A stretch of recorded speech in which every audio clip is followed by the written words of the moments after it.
Clint Eastwood, now at 95, has lived a life that most of us can only imagine, a life built on grit, silence, and a presence that could fill a screen without him ever needing to say a word. And in this late stage of his life, he has finally spoken out about a man who walked a similar path in Hollywood, Robert Redford. For decades, both Clint and Robert represented something larger than themselves, a vision of American masculinity and artistry that shaped generations.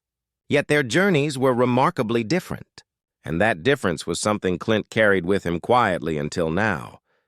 Eastwood admits that he always respected Redford, not just for his looks or star power, but for the way he carved out his own corner of Hollywood, refusing to be boxed into stereotypes, while at the same time Clint chose a rougher road, embracing the silent cowboy, the anti-hero, the morally gray gunslinger who spoke volumes without words. He reveals that there was never true rivalry between them, as the tabloids like to suggest, but rather a distant admiration. Though Clint confesses that he often wondered why audiences were so quick to see Robert as the golden boy of Hollywood, while he himself had to fight to be taken seriously as more than just the man with no name. Clint now admits that part of him envied Redford's polished image, because while Clint embraced grit, Robert embodied grace, and together they stood as opposite sides of the same coin, shaping the image of the American leading man for over half a century.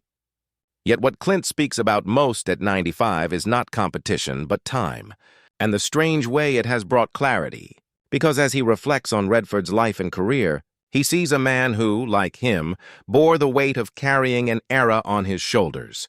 And Clint confesses that it was never easy being expected to be larger than life while silently carrying the burdens of age, regret, and loss. Clint opens up about how both he and Robert faced their own demons away from the cameras. Clint with his relentless drive and personal controversies.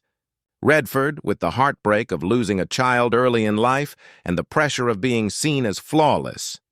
Eastwood admits that he often thought Redford hid his pain behind elegance the way he himself hid his behind toughness.